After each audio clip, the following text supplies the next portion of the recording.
Never fear, Mommy's here. Hi, Ugly. It's me, the Bride of Bussenstein, and welcome back to Hot or Rat. And today we are gathered here in memory of the lip-sync Smackdown for the crown. May her cuckoo rest in peace. Well, kinda. It's not dead yet, but in this video, we will be discussing why I think we should abolish the lip-sync Smackdown for the crown, and then taking a look at the most recent Canada's Drag Race Canada vs. the World Series 2 lip-sync Smackdown for the crown, and seeing how it hopefully exemplifies my points. And I ain't talking about these. Wow, wow. So, once upon a time, in the early years of Drag Race, finales were much simpler events, involving the reuniting of the cast to look back at some of the most memorable moments from the season, and in some of the later seasons, as Drag Race got bigger, bolder, and better, we began to see performances to original tracks from our finalists, like in Season 7 and 8. However, Season 9 changed everything with the introduction of the lip-sync Smackdown for the crown. This was of course when Shea Coulee, the frontrunner and arguable fan favorite of the season going into the finale, infamously lost her first round lip sync against Sasha Velour to Whitney Houston's So Emotional. Sasha Velour pulled out her rose petal reveal and the rest was Herstory. And at the time, I thought lip sync Smackdowns were a genius addition to the series that made finales all the more exciting and grand. And I won't sit here and say they aren't enjoyable to watch, even to this day, but a major problem with this finale format has always existed. The problem being that the lip sync Smackdowns throw each finalist track record out the window. Forgotten or ball, acting, or snatch game challenge wins. And instead, us, audiences, and judges are asked to evaluate these multifaceted performers on just one thing. One queen's ability to out-lip sync and out-dance whomstever the fickle finger of fate has paired them with. And to a song they may not even like, no less. And so in the case of Shea vs. Sasha, we saw 4 challenge wins get reduced to nothing more than a front row ticket to watch Shea's dreams get crushed right in front of her eyes. And I'll let you discuss amongst yourselves whether or not you think this is fair. But there's actually another issue with these Smackdowns becoming more and more apparent in recent years. These Smackdowns are starting to feel like nothing more than formalities to pre-decided outcomes. There are just some lip syncs where the fan sentiment is asynchronous with the judge's decision, despite even the most clever camera work and editing tricks. To name a few, there was Hanaconda versus Marina Summers in UK vs. the World 2, Monet Exchange versus Jinx Monsoon in All Stars 7, and even the Angeria vs. Vanjie vs. Roxy lip sync from just a couple weeks ago in All Stars 9. And I want to be crystal clear here, I'm not giving these examples to discredit any queen's win or even say that Queen X should have won the season over Queen Y. Because in fact, I would argue that in the majority of seasons, there are multiple queens deserving of winning. But rather, my point is that the lip sync Smackdowns were never fair and are no longer fun ways of deciding which queen will take home the crown. I just think there are too many instances where the audience is no longer agreeing with the judges, and that isn't good for audiences because we feel icky after watching it, and it isn't good for the queens either because then they have to deal with the vitriol from the fan base who sends them hate, and or go online and hear about how everyone thinks they didn't deserve to win the crown because they didn't win the lip sync. Not to mention some of the song choices in these finale lip syncs are just kind of weird. Like in the all-winter season, which is a cast of literal drag legends and world-class performers, they asked the top 2, Jinx and Monet, to finish the lip-sync Smackdown to a lip-sync of Katy Perry and Nicki Minaj's Swish Swish, which is possibly about the most unserious thing they could possibly do in one of the most serious drag competitions ever held. Ever. Swish, swish, bitch. Oh.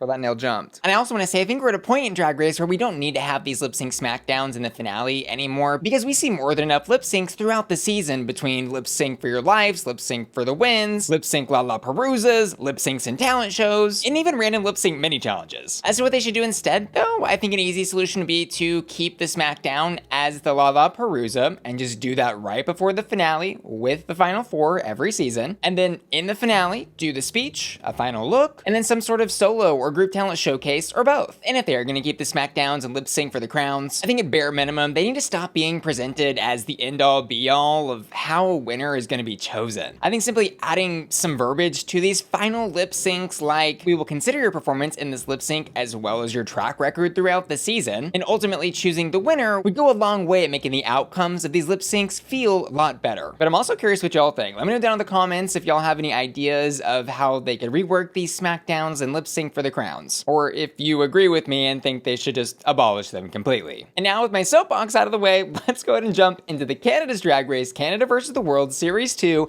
Lip Sync Smackdown for the crown. So to decide the pairings in this Smackdown, we see our queens choose briefcases held by the judges which contain song titles. And I will point out, Tracy Melchor is still missing. Where in the world is Tracy Melchor? But Serene Fox is there and she's been doing a great job filling in, I must say. The fickle finger of fate decides that the first round in this lip sync Smackdown will be between Kennedy Davenport and Lemon to Hideaway by Kaiza. And let me just say that Kennedy, the dancing diva of Texas, now dancing diva of the world, absolutely crushed this lip sync. She has some of the most energetic and powerful tricks on this stage tonight, and she's one of those queens that on the flip of a dime will go from a cartwheel into a high kick into a split with no notice. And you better believe she did all of that, including jumps into splits, and my favorite move that she did, I don't even know what to call this, but the one where she like throws herself back onto her back and slams her legs behind her head. Like, I probably rewatched this 4 or 5 times when I was reacting to this on my Patreon. Don't forget, you can click the link in the description of my video to catch my reaction, but I absolutely could not get enough of Kennedy and this lip sync. And she also killed the basics of what makes a lip sync good, which is the actual lip syncing and serving the emotion and facial choreography necessary to the song. Girl, she keeps us and herself on the edge of the seat. You never saw her coming. However, Lemon was also incredible in this lip sync, and I think her slower, more choreographed movements and vibe matched the song a little bit better in this round, especially in some of those emptier areas of the song, like the beat builds, where Lemon very clearly has planned choreo that works perfectly in sync with the beat building, that she very smoothly transitions into other tricks, like when she slides into that split with the beat drop. That was incredibly smooth and so satisfying to watch. And I also think Lemon had a little bit of an edge in the beginning of this lip sync with that tassel coat that moved so beautifully in the stage lights and worked well with her choreo. And I don't think Brooke was being hyperbolic when she said that was one of the best lip syncs that she had ever seen, because I felt like it was one of the best lip syncs I've ever seen. Like, that is gonna be on my lip sync rewatch list forever. Both queens ate, devoured, and tore this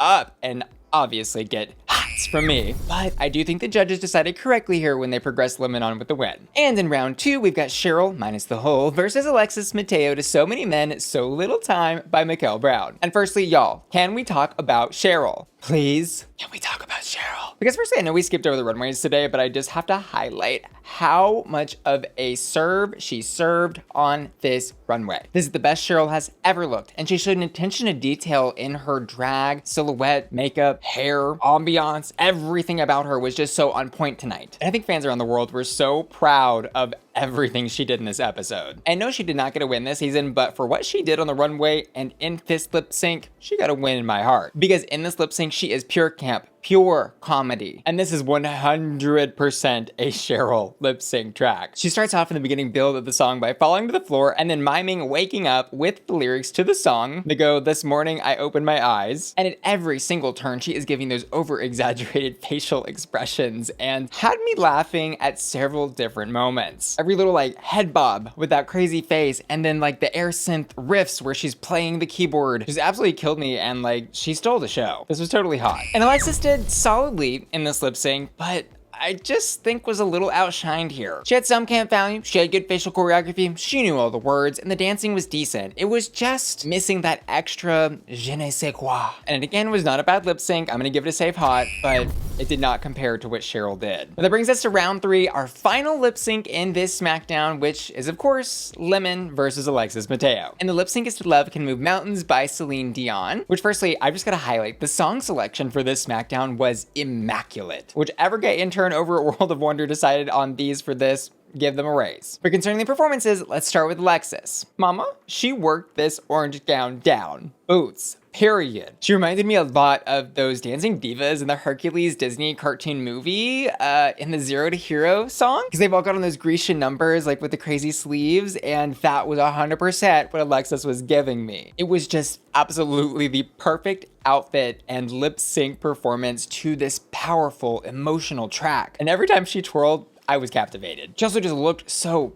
beautiful and just did such justice to this song overall. It was such a main character moment for her, and to be so captivating in a slower song is hard. I think this is totally hot. And concerning Lemon, I think she had all the technicals in this lip sync down. The facial choreography, the emotion, the power that she was giving in her body movements. But I think she kind of ran out of things to do because we end up getting a lot of her walking from one point on the stage to another point on the stage and then doing this number where she puts her hand up and then does the really serious moment, which wasn't bad, but it just wasn't beating Alexis for me or taking attention away from her. And it's almost like we could see her looking for those moments to break out some of those dance moves, but they just wouldn't have been appropriate for this track. And so I think it was smart of her to hold back, but she did need, in my opinion, one more little layer to win this lip sync. Because while I would give Lemon a hot, I would absolutely say Alexis won this lip sync. But as you likely know if you're here, Lemon is the queen announced as the winner of this lip sync, and thus the season. And to my point earlier, it should be okay to say that Alexis won the lip sync, but Lemon was a very deserving winner of this season overall, because she was. She never bottomed, she had 2 wins, and even when she was just safe, she did incredibly. It's just so unfortunate that Drag Race has inextricably linked the idea of winning the Smackdown with also winning the crown. Because imagine here for a moment if we had some drama where the judges announce Alexis as the winner of the Smackdown, but then all the queens, I don't know, have to cast a vote on who they thought won the season overall, and then we still ended up with the Lemon win. Like, how cool would that be? Instead though, we have yet another example of why in my personal, very humble, very mindful, and very demure opinion that the lip sync Smackdowns for the crowns should be abolished. But I know not everyone agrees with my opinion, and they certainly don't need to. For example, I did ask my patrons to vote on who they thought won each of these lip syncs, and the results are as follows. In round 1, Lemon versus Kennedy, they voted for Lemon. In round 2, Cheryl versus Alexis, they voted for Cheryl. And in round 3, Lemon versus Alexis, they voted for Lemon. Which goes to show audience opinions can vary widely and can be at odds with judge opinions, like in the case of Cheryl versus Alexis Mateo here. And when audiences are so divisively against judge opinions, this does make lip sync Smackdown for the crown outcomes feel a little weird. And I do also want to point out, it's not just the fans that feel weird about the outcomes of the Smackdowns being linked to the crownings. It seems the queens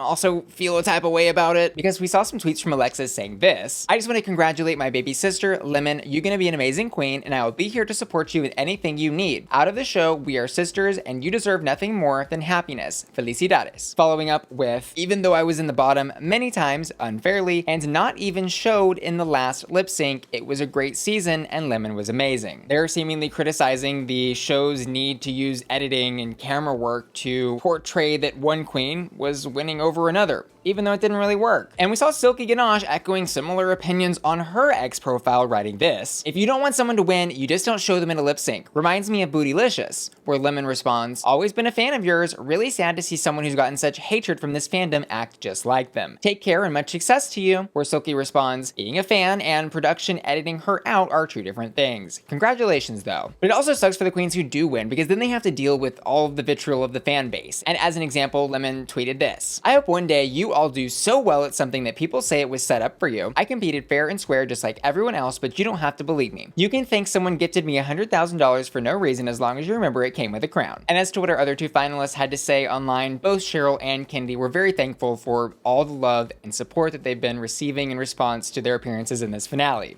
As they should be. But seriously though, y'all, send some congratulations and love to all these queens for an incredible Smackdown. Each of these lip syncs was phenomenal, and they should all be proud. And I just want to say again, congratulations to Lemon for winning this season. It was very deserved. And she showed so much growth from her original 2 seasons compared to this one, and she should be so proud of everything she did. And since we didn't cover everyone's runway tonight, for Hottest Hots, instead of picking one, I'm gonna tell you my top 3 favorite runways from the episode, and those were Cheryl, who had no right to look this gorgeous, and secondly, Miss Fiercalicious, who looked anything but petulant and was absolutely in the best drag she's ever walked. And thirdly, Kennedy Davenport, who deserves a crown just for her presentation of this gown. Love her so much. And lastly, I want to say thanks so much to you for watching today's video and give an extra special shout out to Ashton, Alicia, Laura, Matthew Burns, Mikael Minst, and Will and Tana, who are all supporting me at my Bussy Queen Collector tier at patreon.com. See you later. Love ya. Bye.